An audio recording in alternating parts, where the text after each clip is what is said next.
শীত, গ্রীষ্ম কিংবা বর্ষা, যাই হোক বাচ্চা থেকে বড় সকলের কাছেই কিন্তু আইসক্রিম খুবই একটা প্রিয় খাবার। আজ সেটা যদি বাড়িতেই বানিয়ে নেওয়া যায় তো কথাই নেই। আসুন তাহলে দেখে নিই আজকে এই ম্যাঙ্গো ফ্লেভারের আইসক্রিমের রেসিপি। সামান্য কয়েকটি উপকরণ দিয়েই কিন্তু আইসক্রিমটি তৈরি হয়ে যায়।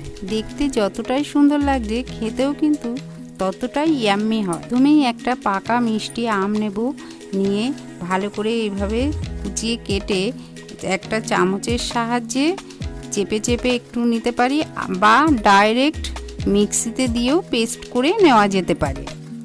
পেস্ট করার পর একটা বাটির মধ্যে নিয়ে 3 থেকে 4 চামচ ফ্রেশ ক্রিম দিয়ে খুব ভালো করে ফেটিয়ে নেব। এভাবে কিছুটা সময় ধরে আমের সাথে ফ্রেশ ক্রিমটাকে খুব ভালোভাবে মিশিয়ে নেব। দিয়ে দিলাম 2 চামচ পরিমাণে কনডেন্স মিল্ক, দিয়ে আবারও ভালো করে ফেটিয়ে নেব। আর দিয়ে দেব 2 চামচ পরিমাণে গুঁড়ো দুধ। এই সব উপকরণগুলো দিয়ে আবারও খুব ভালো করে কিছুটা সময় নিয়ে এভাবে খুব ভালোভাবে ফেটিয়ে নেব। এক্ষেত্রে ফেটানোটা যতটা ভালো হবে, আইসক্রিমের টেক্সচারটাও কিন্তু ততটাই মজাদার লাগবে।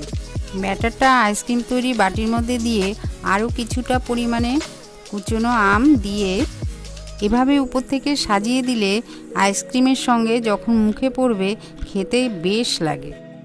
এবার ওপর থেকে একটা পাতলা দেখে পরিষ্কার একটা পলিথিন নিয়ে এভাবে চাপা দিয়ে তারপর ঢাকনা চাপা দিয়ে ফ্রিজে 5 থেকে 6 ঘন্টার জন্য জমতে দেব।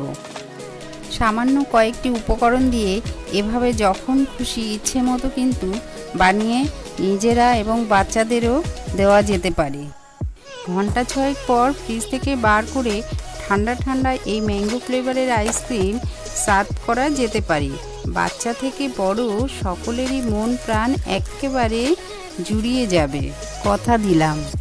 তাহলে বন্ধুরা, আমার এই ম্যাঙ্গো ফ্লেভারের আইসক্রিম আপনাদের কেমন লাগলো বাড়িতে কিন্তু অতি অবশ্যই একবার বানিয়ে খাবেন, আর কমেন্ট করে জানাতে ভুলবেন না। লাইক শেয়ার কিন্তু চাই, পাশাপাশি অতি অবশ্যই কিন্তু সাবস্ক্রাইব করে আমার চ্যানেলের সঙ্গে জুড়ে থাকবেন। সবাই ভালো থাকবেন, সুস্থ থাকবেন, ধন্যবাদ।